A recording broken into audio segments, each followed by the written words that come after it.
Welcome to Dead Scary Stories. If you enjoy these stories, please like, share, and subscribe. Also, comment which story you thought was the scariest. Now lie back, relax, and let sleep consume you. The living room was dim, the curtains drawn tight against the twilight outside. The only light came from the screen of my phone, creating a faint glow across the clutter of takeaway boxes and discarded socks on the floor. My parents weren't due back for hours, and the quiet of the house felt too big, too empty. I flopped back onto the sofa, bored out of my mind, and opened Snapchat. The filters were always good for killing time. Rabbit ears, silly sunglasses, some new one that turned your head into a potato. It was all nonsense, but it kept me distracted. I cycled through them, pulling stupid faces at the camera, my reflection distorted into whatever cartoonish creation the app could come up with. After a few minutes, I noticed something strange. The filters had started glitching. Every so often, as I moved my phone around, the app would pick up something else, a second face. It was faint, flickering at the edge of the frame just next to me, but when I turned my head to look, there was nothing there. Just the crumpled cushions and the empty air above them. I held the phone out again, this time a little slower, angling it carefully toward the space beside me. The app hesitated, then locked onto it again, a small oval outline hovering just above the cushion. There was no expression, no features, just the vague shape of something there. My stomach twisted. I waved my hand through the space the app was detecting, expecting the outline to vanish, but it stayed fixed in place. The filters kept cycling, layering flower crowns and dog noses over the outline as though it were a person. I dropped the phone to my lap, my pulse skittering in my chest. The sofa creaked faintly beneath me, and the room felt colder than it had a moment ago. I tried to shake it off. It had to be a glitch, something to do with the lighting or the way I was holding the phone. These things weren't perfect. They picked up random objects all the time, didn't they? Still, I hesitated before raising the phone again. When I did, I moved it slower this time, panning across the sofa. My own face appeared, distorted by a filter that stretched my mouth into a ridiculous grin. Then, just to my left, the second face snapped into focus again. This time it didn't flicker, it stayed solid, right there next to me, the outline sharper than before. There was something inside it now, faint but distinct, eyes sunken deep into the blur, staring back at me. A jagged shape that might have been a mouth curved upward in a way that made my breath catch. It wasn't my face, and it wasn't any face I recognized. I put the phone down again, harder this time, the plastic case skidding against the cushion. The room felt too quiet, the muffled ticking of the clock on the wall suddenly loud and sharp. My eyes darted to the spot where the face had appeared, but there was nothing there. No flicker, no shape, no eyes. The app must have been messing up. It had to be. I swiped out of it, locked my phone, and tossed it onto the arm of the sofa. My chest felt tight, my skin prickling like I'd stepped into a draft, though the windows were shut. I stood up, crossing the room to the light switch. The bright glare from the ceiling lamp washed over everything, pushing back the dimness. The sofa looked the same as always, sagging slightly where I'd been sitting. A few crumbs ground into the fabric, but I still couldn't shake the feeling that something was off. After a few minutes of pacing, I grabbed my phone again, intending to delete the app altogether, but as I unlocked the screen, the camera feed was already open, as though I'd never closed it. My own face filled the frame, pale under the harsh light. I started to swipe out of it when the app glitched again. The filters appeared unprompted, and the outline of the second face reappeared. This time it was closer. Not beside me anymore, but just behind my shoulder, the jagged grin wider, the eyes staring out at me from the depths of the screen. I spun around, phone clutched tight, expecting what? I wasn't sure. The empty room stretched out before me, everything in its place. But I couldn't bring myself to look at the phone again. I locked it and set it face down on the coffee table, backing away toward the door. I didn't stay in the living room after that. I took the stairs two at a time and locked myself in my bedroom, pulling the duvet tight around me. The phone stayed downstairs, untouched. But as the hours crawled by and the night settled in, I swore I could feel it. Something just beyond the door, something there, but not there, like the faint trace of a face you can't quite look away from. The platform was nearly deserted, just me and a couple of others spaced out along the stretch of concrete. A teenager, with his hood up, sat slumped against the far wall, headphones glowing faintly blue. An older woman stood near the edge, her handbag clutched tight, glancing at the tunnel every few seconds. It was late enough for the trains to be infrequent, the kind of hour where you feel like time drags out, holding you hostage. I shifted my weight from one foot to the other, my trainers scraping against the gritty surface. The overhead lights buzzed faintly, a cold, flickering white that made everything look washed out. Bored, I pulled out my phone and opened Snapchat, the usual reflex. I swiped up to the camera, raised it, and recorded a quick video. Just a pointless clip of me pulling a stupid face with the tunnel behind me. Something to pass the time. The train wasn't due for another few minutes, and the platform was eerily quiet, apart from the faint shuffle of the teenagers' trainers and the occasional drip of water from somewhere overhead.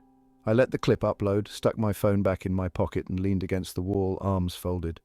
The cold from the concrete seeped through my jacket. A minute or two passed before I felt the vibration in my pocket, a reply to my story. Smirking to myself, I pulled out my phone and tapped on the notification. The video started playing, my own face front and center. I was already cringing at how ridiculous I looked when something caught my eye in the background. I hit pause, my thumb hesitating over the screen. Behind me, past the edge of my shoulder and just inside the frame, there was someone standing near the tunnel entrance. I hadn't noticed anyone there before. The figure was tall and thin, dressed in a dark jacket, their face pale under the harsh lighting. They weren't walking or looking down at their phone like you'd expect. They were looking straight into the camera. I zoomed in. The quality was grainy, but the expression was unmistakable. A grin stretched too wide across their face. Their eyes locked on me as though they'd been waiting for something. There was no humor in that grin, no sign of anything natural or easy about it. Just teeth, too many teeth, and a cold intensity that made my stomach drop. I felt a sudden prickle at the back of my neck. My eyes flicked up from the phone, scanning the platform. The teenager was gone. So was the woman with the handbag. I was alone. The tunnel stretched out into darkness, the air stale and faintly metallic. The fluorescent lights buzzed overhead, but they felt dimmer now, somehow. My pulse was suddenly loud in my ears, my breath shorter. I turned, looking back toward the far end of the platform where the figure had been standing in the video. There was no one there, just the empty concrete floor and the mouth of the tunnel, gaping like a black hole. The air felt colder, like a draft was coming up from somewhere, though I couldn't feel it on my skin. My thumb tapped the video again, playing it back. The figure was still there, frozen in that grin, eyes fixed on me as though they could see through the screen. The longer I looked, the less human it seemed. Something about the posture, the tilt of the head, it didn't make sense. I scrubbed back to the beginning of the video, hoping I'd missed something. Movement, a sign of someone walking into frame, but the figure was just there, sudden and silent, as if it had appeared out of nowhere. I looked up again, scanning the platform. My throat was dry now, every creak and drip echoing too loud. My phone screen dimmed in my hand, but I couldn't make myself put it away. My eyes darted back to the tunnel. For a second, I thought I saw something shift in the shadows, something that didn't match the stillness of the rest of the station. But when I stared harder, it was just the darkness, deep and unbroken. The train's approach shook the air before I even saw the headlights. It rattled through the tunnel, a rush of sound and motion that didn't feel like relief. When the doors hissed open, I stepped inside, scanning the empty seats, my hand gripping the pole too tight. I slid into a seat near the door and pressed the lock button on my phone, stuffing it into my pocket. The train pulled away, the platform vanishing into the tunnel's black. I tried to focus on the rhythm of the carriage as it sped through the underground, the faint screech of the wheels against the track, but I couldn't shake the feeling, the sense that someone or something had been there and maybe still was.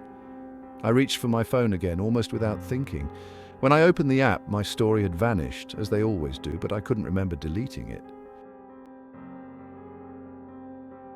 The selfie was a throwaway, just something to fill the silence. The flat felt too quiet when I was home alone. No telly, no music, just me on the sofa scrolling through nothing. I took the photo without much thought, a glance at the camera, half a smile, my hair a mess. I sent it off to a few friends and tossed my phone onto the cushion beside me. The minutes stretched out in that aimless way they do when there's nothing to focus on. I shifted on the sofa, stared at the ceiling and counted the faint hum of the fridge from the kitchen. Eventually, I picked up my phone again, swiping through notifications. One of my friends had replied with a laugh react to the selfie. I tapped it open to have another look at what I'd sent. The photo loaded, and for a second I didn't register what I was seeing. My face, a little washed out from the poor lighting in the living room, looked back at me. The door frame to the hallway was just visible behind me, tilted at the awkward angle selfies always seem to catch. And behind that, peeking around the edge of the frame, blurred, indistinct but definitely there, was a face. I froze. My thumb hovered over the screen as my eyes locked on it. The features weren't clear, it wasn't sharp enough for that, but the pale oval of a face was unmistakable, just barely visible past the edge of the doorframe. It was angled slightly as though leaning in, as though looking. The room suddenly felt too cold. I stared at the photo, trying to make sense of it. The angle was wrong for it to be a reflection. There was no mirror near the hallway, no surface that could have caught an image like that, and I was alone. I had been alone all evening. I put the phone down and stood, heart thumping harder now. The living room felt different somehow, though nothing had changed. Everything was where it should be. The coffee table, the throw blanket draped over the arm of the sofa, the stack of unopened post by the lamp. But my breath caught in my chest as I looked towards the hallway. It stretched out ahead, dim and featureless. The door to my bedroom was shut as I'd left it, and the bathroom door just beyond was ajar. The silence was thicker now, pressing against my ears. I didn't want to move, but I couldn't just sit there either. The thought of looking back at the photo again made my stomach twist. I stepped into the hallway. The carpet was cool against my feet, and the walls seemed too close, like the flat had shrunk without me noticing. My bedroom door loomed ahead, the white paint speckled with faint scuffs. I reached for the handle and hesitated. The air seemed heavier here, though I couldn't say why. The door swung open easily. My room looked the same as always, cluttered, a bit of laundry on the floor, the bed unmade. I stared at the wardrobe, the mirror on its door reflecting the faint glow of my bedside lamp. My chest felt tight as I crossed to it and yanked it open. Empty, just as I'd known it would be. I moved back to the hallway, my skin prickling. The bathroom was next. Its door creaked as I pushed it open, the sound making me flinch. The pale tiles gleamed under the harsh light, and I ran my eyes over the space quickly, taking in the shower, the sink, the towels draped over the radiator. Nothing. The hallway seemed darker when I stepped back into it, though I hadn't turned any lights off. I glanced towards the living room and caught a glimpse of the selfie still on my phone screen, lying face up on the sofa. My pulse jumped again. The face, that face. I picked up the phone, staring at the photo. My hands felt clammy. It wasn't just my mind playing tricks on me. The face was there, plain as day. The features were too soft, too blurred to make out. But the eyes, or where the eyes should have been, seemed to follow me, like they were fixed on me even now through the glass of the screen. I swiped away from the image and locked the phone. I'd told myself I'd imagined it. It had to be a trick of the light or some glitch in the camera, but the flat still felt wrong. I moved back to the sofa and sat down, curling my legs up beneath me. My gaze kept drifting to the hallway as if I expected to see something step into view. Minutes dragged by, every sound amplified. The creak of the radiator, the tick of the clock above the TV. I picked up the remote, desperate for noise, and turned on the television. The glow filled the room, but it didn't make me feel any safer. I couldn't stop glancing at the hallway. I didn't check my phone again. It stayed face down on the cushion beside me. But every so often I caught myself glancing towards it, half expecting the screen to light up on its own. The memory of the photo burned in my mind, the pale face behind the doorframe, just close enough to make my skin crawl. I stayed on the sofa for hours, too afraid to move. When I finally slept, it wasn't on purpose. The light of the television flickered across the walls as my eyes drifted shut, and I woke up to the sound of my phone vibrating against the cushion. A new notification, another photo. I'd never liked babysitting, but Mrs. Carruthers paid well, and it wasn't as if I had a lot of choice. Mum needed me to look after Jamie while she worked late, and I needed the money, so when the Carruthers asked if I could look after their toddler, it was hard to say no. Jamie could fend for himself for a few hours, right? 10 wasn't exactly helpless. He'd have the TV and a microwave pizza.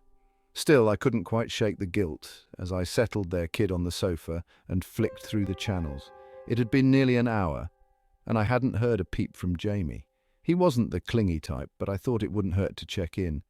The app was already open from a friend's snap, so I sent him a quick one. Just the ceiling and a caption, "All good?"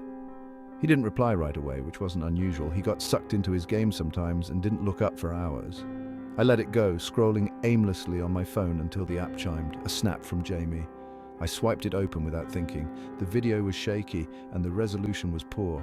It showed the corner of the living room, our beige sofa, and a part of the hallway beyond.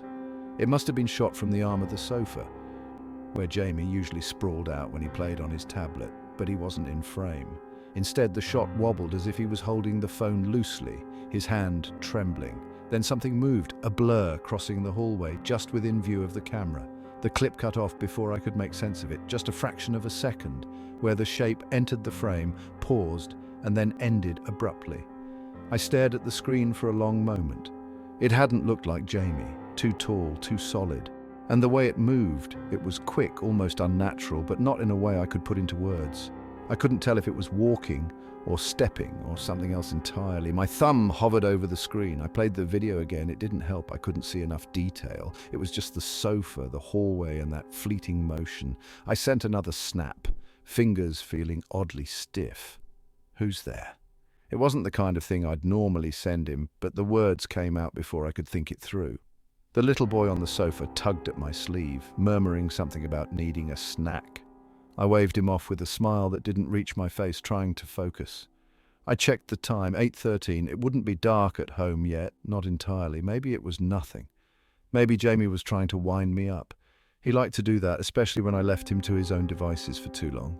The next snap came about a minute later. I opened it immediately. It was another video, this time shorter. The camera was moving now, jerking as Jamie's phone panned the room. It was like he was searching for something. The phone dipped and shifted, giving me a partial view of the TV stand and the coffee table until it landed back on the hallway. The same shape stepped into the frame, but now it was closer to the living room. It stopped, just stood there, half in shadow, half bathed in the light spilling from the kitchen. I couldn't make out a face or even features, but there was no mistaking the size of it. Too tall to be Jamie, or anyone I could explain. Its stance was loose, strange. The clip ended. The room felt colder suddenly. The little boy was still on the sofa, humming to himself, oblivious. I couldn't seem to move. My fingers fumbled on the screen as I replayed the video again and again, hoping to catch something I'd missed. A detail, a trick of the light, anything that made it make sense. But the figure was real as the furniture it passed. My throat felt dry and my heart had started thudding too hard. I dialed Jamie. It rang, but he didn't pick up. That wasn't like him. I tried again, my pulse kicking higher with every ring. Nothing. The snaps were still there, glaring at me from the screen. I saved them. Proof, though I wasn't sure for what. It didn't make sense. I'd locked the doors before I left. Mum always double-checked. Jamie didn't even like opening the front door for the postman. Another chime. My stomach dropped as I opened it. A photo this time. The angle was low, taken from the floor, showing the living room again. Jamie's socks were visible just barely behind the sofa, like he was lying on the carpet. But he wasn't holding the phone. It was as if someone else had taken the picture, leaning down to snap it from just behind the coffee table. The room spun for a second, the phone slick in my damp hand. I couldn't think. I needed to go back, now, but I couldn't just leave the toddler here alone with no explanation. The screen lit up again, another snap. My fingers hesitated over it. I didn't want to open it. I didn't want to see. The boy on the sofa tugged at my arm again, asking about biscuits. I barely heard him. I opened the snap. The camera was pointed directly at the vent above the living room door, its slats just visible against the ceiling. Something was up there, something that wasn't Jamie. I dropped the phone. I always hated the smell of dust, that stale, dry scent that tickles the nose and leaves a grit on the back of your throat. It's everywhere in these spaces, no matter how clean the house is, no matter how much someone polishes and scrubs. The ducts and vents carry their own filth. It clings to the walls, the thin blades of metal, the soft undersides of the screws. It fills your lungs when you move. I crouched inside the vent now, knees drawn up and pressed into the aluminium sides, the grooves biting into my skin. My back ached from the angle, but I'd learned to hold myself just so.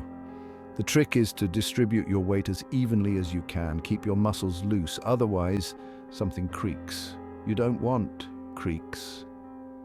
Below me, he moved through the flat. His steps were soft, just a faint scuff of bare feet against hardwood. The faint, regular pulse of it ran through the ductwork, rising with the vibrations as he approached the living room. My camera was ready, lens aimed through the vent's slats. It wasn't perfect, the light didn't filter through evenly, and the angles were sharp, distorted, but it worked well enough. He stopped. I could feel it. The pause in his stride, the shift of his weight. He'd probably checked his phone by now. He always did. That nervous little flicker of his thumb as he swiped open the app, the faint glow of the screen lighting up his face. I could picture him there, brow furrowed, lips pressed thin. He hated this, the silence of it, that blank, gnawing moment when nothing made sense. The camera's shutter clicked. A barely there sound, softer than the breath escaping my nose. I shifted my hand carefully, pulling back from the lens. The duct felt colder here. He hadn't turned on the heating in a while. The air was stagnant, carrying only the faintest hint of cleaning products and faint mildew from the kitchen sink. He stood for a long time. I didn't need to see his face to know the expression, half confusion, half fear, the kind that wraps around a person, tightening as the hours crawl by. It makes them slower, makes their hands shake just a little as they scroll through the pictures. When I'd started this, he'd blocked me almost immediately, deleted the account, but it didn't matter, it never does. A new one takes its place, just a blank grey icon with no bio. The first photo is always the same, a view of the kitchen from the hallway vent, simple, disarming. But the angle doesn't match anything a human eye could see, and it always catches them, the realization, the dread they never know how long it's been there. He moved again, finally, shuffling towards the sofa. He sat down with that hollow thud a cushion makes when it compresses. I knew he'd be looking at the phone again, his thumb brushing over the screen. Maybe he was zooming in, studying the image in the dim light of the room. I imagined his breathing had changed, just slightly, maybe shallow, maybe uneven, not quite enough to make him panic, not yet. It's better when they don't panic right away. There's something satisfying about watching them hold on to the last threads of their certainty, convincing themselves it's a prank or some sort of glitch. It makes the next picture hit harder. The vent here in the living room let me see his face, though it was partly obscured by the dim lighting and his loose hair falling across his forehead. I raised the camera again, angling it carefully through the slats. His head was tilted down, shoulders hunched forward as he stared at the screen. It took a few seconds to line up the shot. Click! The phone screen's light vanished as he raised his head sharply. My breath caught, though I didn't move. He stared straight ahead, his mouth slightly open now, his chest moving more noticeably. He didn't look towards the vent. He never would. They never think to look up. They only think about the pictures, about the strange angle, the strange details. He stood abruptly, knocking over the half-full mug on the coffee table. The sharp crack of ceramic and the splash of lukewarm tea broke the silence. He swore, stepping back, the movement jerky, frantic. Then he was pacing, his bare feet making uneven sounds as he circled the room. I leaned back slowly, shifting my weight to avoid any sounds. It was early yet. There was time. The pictures would keep coming, one every hour or so, just enough to remind him to keep his nerves raw, to make the night stretch on endlessly, every creak of the flat turning into something else in his mind. The next shot was already planned, from the vent above his bedroom. It always worked better when they thought they'd escaped, when they thought the living room was the only place to be afraid of. The change in location would unsettle him, make him wonder how far it had spread. It's the wondering that eats at them, the wondering and the waiting. I always hated the smell of dust, but you get used to it.